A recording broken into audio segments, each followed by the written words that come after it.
और आइए खबर कट टू कट की शुरुआत करते हैं और खबर कट टू कट के सुपर स्पेशल में आज आपको दिखाएंगे कैसे यूपी टू कर्नाटक अब अजान के नाम पर मचा है नया घमासान। यूपी में आवाज उठी कि जब जब अजान आती है तो नींद खराब हो जाती है। डिमांड की गई कि सुबह की अजान को बंद कर दो। और दूसरी तरफ कर्नाटक में वक्फ बोर्ड ने जारी कर दिया फरमान कि रात के 10 बजे से सुबह 6 बजे तक मस्जिद के लाउड स्पीकर से अजान नहीं होगी। क्या है अजान पर मचा ये नया घमासान, देखिए हमारी पहली एक्सक्लूसिव रिपोर्ट में।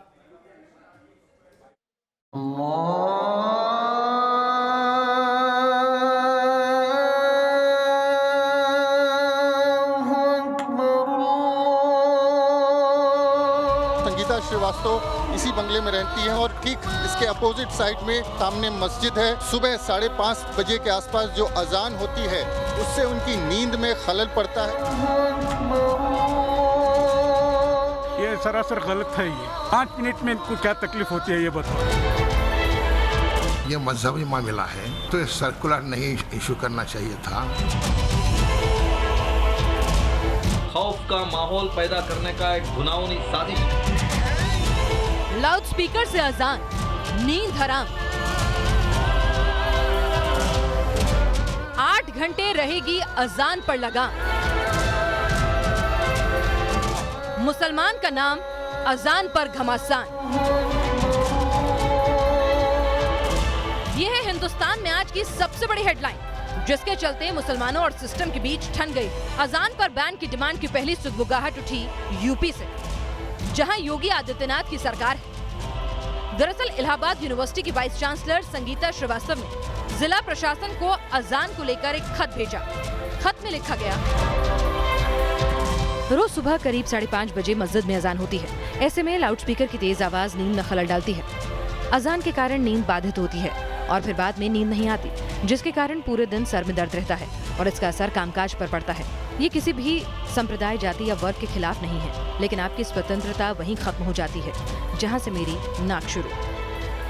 वाइस चांसलर संगीता श्रीवास्तव की डिमांड को लेकर एक नई बहस का आगाज हुआ, लेकिन उससे पहले समझ लीजिए अजान पर एक और कंट्रोवर्सी, यानी नॉर्थ टू साउथ सुर्खियों में सिर्फ और सिर्फ अजान है। कर्नाटक में मस्जिदों के लिए स्टेट वक्फ बोर्ड से ही एक फरमान जारी कर दिया गया है। वक्फ बोर्ड ने सभी मस्जिदों को ताकीद करते हुए कहा कि रात 10 से सुबह 6 बजे के बीच लाउड स्पीकर का कोई इस्तेमाल ना हो, यानी कि लाउड स्पीकर से अजान ना बोली जाए। और दिन में भी जब जब अजान हो तो उसकी लिमिट ध्वनि प्रदूषण के पैरामीटर्स के अंदर ही रहनी चाहिए। यही वजह है कि कई लोग इस फैसले को गलत बता रहे हैं। कांग्रेस का कहना है कि फजर के नमाज की अजान मुसलमानों के लिए ज़रूरी है, लिहाजा इस फैसले को तुरंत वापस लेना चाहिए। वहीं एसडीपीआई का आरोप है कि वक्फ बोर्ड ने ये फैसला बीजेपी के कहने पर लिया है। अब समझ लीजिए कि यूपी की डिमांड और कर्नाटक के फरमान पर क्या क्या एक्शन हुआ। यूपी में प्रशासन संगीता श्रीवास्तव की शिकायत पर कार्रवाई का दम भर रहा है, तो कर्नाटक में वक्फ बोर्ड का हुक्म मानने को मस्जिदें मजबूर हैं। सिस्टम के सामने झुकना मजबूरी है, लेकिन विरोध में आवाजें उठना लाजमी था। कर्नाटक में विरोध की वजह बनी सुबह की पहली नमाज, यानी नमाज फजर।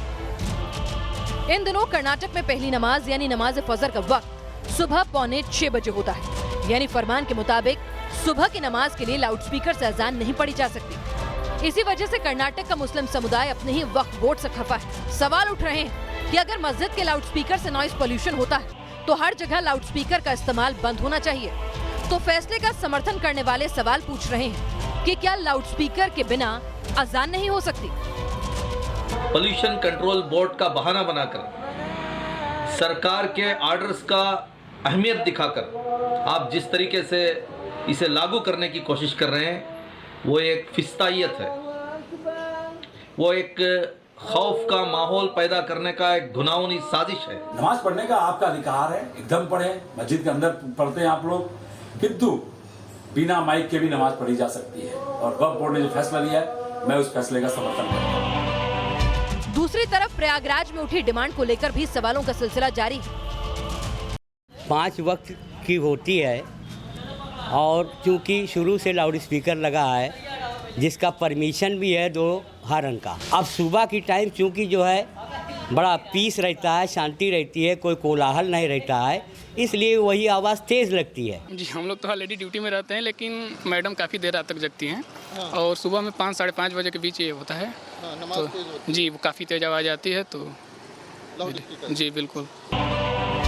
मस्जिदों में लाउडस्पीकर से अजान का कॉन्सेप्ट करीब 100 साल पहले ही शुरू हुआ था। इन लाउडस्पीकर्स के इस्तेमाल को लेकर फतवे भी जारी हो चुके हैं।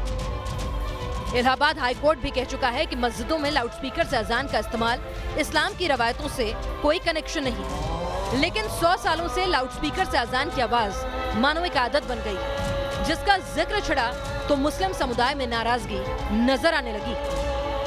Team news nation.